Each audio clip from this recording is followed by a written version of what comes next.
Bismillahirrahmanirrahim. Assalamualaikum warahmatullahi wabarakatuh. Alhamdulillah, Allahumma salli wa sallim ala sayyidina Muhammadin wa ala alihi wa sahbihi ajma'in amma ba'du. Nah, ini kembali kita belajar pada mata pelajaran Quran hadis, pada konten hadis, wabil khusus kelas 11 keagamaan. Nah, gini membahas tentang melestarikan lingkungan hidup yang kita dijabarkan nanti pada hadis riwayat Bukhari dari Anas bin Malik.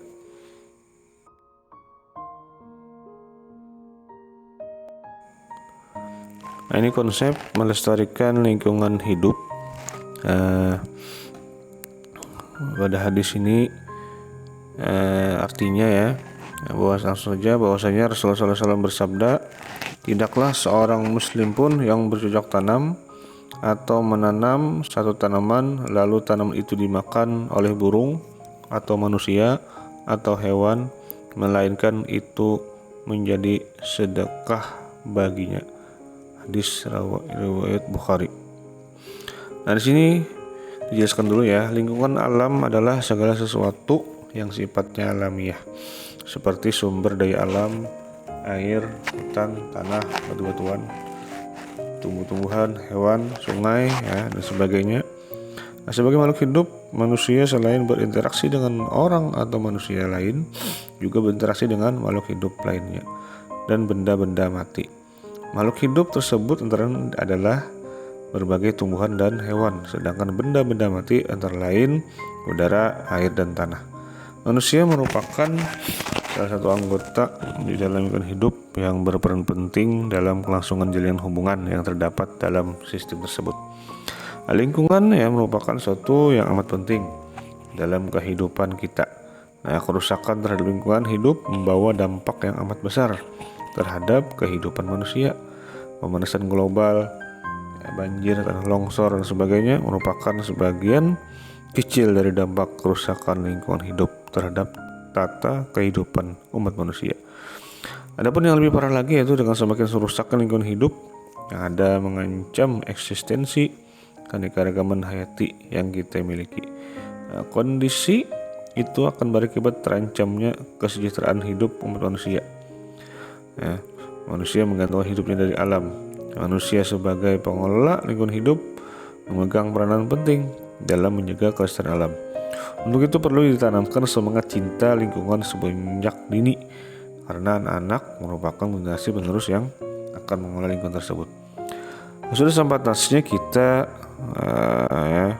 dibekali dengan cara-cara mengelola lingkungan hidup dengan baik, yaitu bercocok tanam dianggap sebagai sedekah jariah, karena walaupun si penanam sudah meninggal dunia, tetapi tumbuh-tumbuhannya di tanah tersebut masih bisa dimanfaatkan oleh orang-orang yang, maka amal si penanam tersebut akan terus mengalir, karena apa yang telah ditanam bermanfaat bagi orang banyak.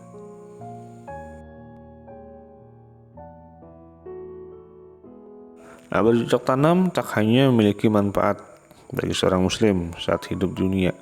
Bertani atau bercocok tanam juga memberi manfaat untuk kehidupan di akhirat kelak. Sebab tanaman yang dikonsumsi dan menjadi sumber kehidupan bagi manusia, hewan, dan burung akan menjadi sedekah bagi orang yang menanamnya. Nah, karena dalam bercocok tanam terdapat dua manfaat, yaitu manfaat dunia dan manfaat agama. Yang pertama yaitu manfaat yang bersifat dunia. Nah, dari bercocok tanam adalah menghasilkan produksi, ya, karena dalam bercocok tanam yang bisa mengambil manfaatnya selain petani itu sendiri, juga masyarakat dan negerinya. Lihatlah setiap orang yang mengkonsumsi hasil pertanian, baik sayur-sayuran, buah-buahan, biji-bijian, dan sebagainya, kesemuanya merupakan kebutuhan mereka. Mereka rela mengeluarkan uang karena mereka butuh kepada hasil pertaniannya. Maka orang-orang yang bercocok tanam telah memberikan manfaat dengan menyediakan hal-hal yang dibutuhkan manusia, sehingga hasil tanamannya menjadi manfaat untuk masyarakat dan memperbanyak kebaikan-kebaikannya. Bahkan manfaatnya bukan sebatas penyediaan makanan bagi orang lain saja, tetapi juga dengan bercocok tanam juga menjadikan lingkungan menjadi lebih sehat. Tanaman dan tumbuhan akan menghasilkan oksigen yang sangat diperlukan oleh manusia untuk proses pernapasan. Tanaman berupa pohonan juga memberikan kerindangan bagi orang-orang yang berteduh di bawahnya. Nah, tanaman juga menjadikan pemandangan alam yang enak dan indah. Lihatlah hamparan tanah yang dipenuhi oleh tanaman, tentunya hati dibuat senang melihatnya. Adapun bila melihat hamparan tanah yang kering, gersang, tentulah kita memperoleh perasaan yang sebaliknya. Yang kedua, yaitu manfaat yang bersifat agama, yaitu berupa pahala atau ganjaran. Sungguhnya tanaman yang ditanam apabila dimakan oleh manusia, binatang, baik berupa burung ataupun yang lainnya, meskipun satu biji saja, sesungguhnya itu adalah merupakan sedekah bagi penanamnya. Sama saja apakah dia kehendaki ataupun tidak. Bahkan seandainya ditakdirkan bahwa seorang itu ketika menanamnya tidak memperdulikan perkara ini, artinya perkara tentang apa yang dimakan dari tanamannya merupakan sedekah. Nah, kemudian apabila terjadi tanamannya dimakan, maka itu tetap merupakan sedekah baginya. Sehingga dapat disimpulkan bahwa seorang muslim akan mendapat pahala dari hartanya yang dicuri. Nah, dirampas atau dirusak dengan syarat dia tetap bersabar dan menyerahkannya segala sesuatu kepada Allah Subhanahu wa taala.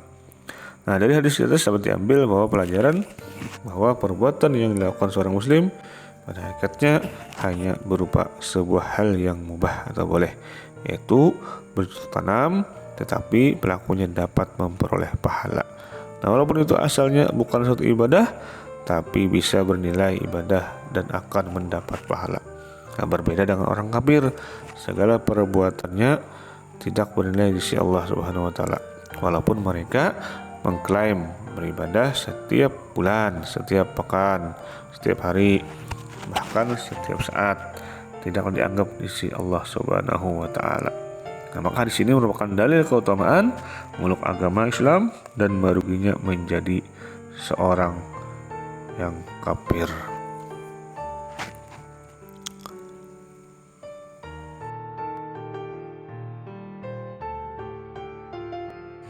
Nah, ini problematika ya, permasalahan melestarikan lingkungan hidup. Nah, permasalahan lingkungan hidup akan makin sering menjadi pembahasan sebagai bentuk kesadaran betapa pentingnya alam sekitar bagi kehidupan kita. Nah, padahal rusak lingkungan alam pada suatu masa belum tentu dapat dikembalikan seperti habitat semula, meski sudah 10 masa generasi berikutnya memperbaikinya. Nah, data menyebutkan selama 5 tahun belakangan ini setidaknya 64 dari 47 daerah aliran sungai mengalami kondisi yang kritis. Penyebabnya beragam. Nah, limbah domestik seperti limbah rumah tangga yang secara sengaja dibuang ke sungai, juga limbah pertanian. Ya, ini baru sebagian kerusakan lingkungan yang sering kita saksikan. Belum lagi soal kerusakan hutan, banjir, penyemprotan udara, penyemprotan air dan sebagainya. Kerusakan hutan di Indonesia menjadi perhatian dunia, mulai dari penerbangan liar, pengundulan hutan, hingga terindikasi pengembakaran hutan menjadi penyebab dari kerusakan hutan yang ada. Tentu saja jika hal ini dibiarkan terus-menerus akan menyebabkan berkurangnya kawasan hutan di Indonesia yang berakibat pada ketidakstabilan ekosistem. Begitu juga soal pencemaran, kini mulai banyak dibahas soal pencemaran air dan tanah. Jika pencemaran udara akibat kemajuan industri transportasi, sedangkan tanah juga bisa tercemar oleh bahan-bahan yang dapat merusak kualitas tanah. Misalnya akibat pengambilan tambang yang berlebihan, pembuangan sampah, dan macam-macam sebagainya. Ini sejumlah daftar pencemaran lingkungan yang memerlukan keseriusan pemerintah untuk mengatasinya. Sebab kerusakan lingkungan apalagi yang dilatar belakangi motif ekonomi semata ya oleh sekelompok orang yang tak bertanggung jawab, dampaknya sangat luar biasa. Yang diduga bukan hanya penduduk yang berada di saat kerusakan terjadi, tetapi hingga ke anak cucunya kelak. Nah, pemerintah itu harus berani ya menghentikan semua aktivitas yang dapat merusak lingkungan hidup. Nah, penegakan hukum tanpa tebang pilih ya menjadi satu agenda mendesak.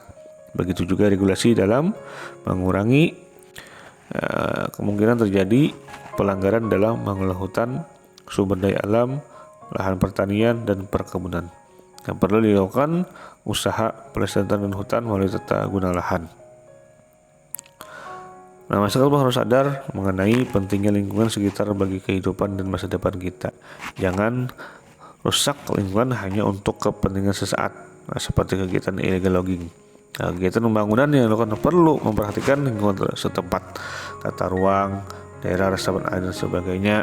Nah, yang belakangan terlihat tanpa koordinasi sehingga terkesan jalan sendiri-sendiri.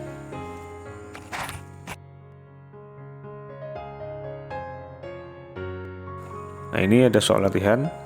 Apakah industri pertambangan batu bara di Kalimantan dapat dikatakan merusak lingkungan ataukah berdampak positif sebagai pendapatan usaha negara? Jelaskan analisanya dengan pendapat Anda. Nah, seperti biasa dikerjakan di buku tulis, dipoto, lalu diupload ke e-learning.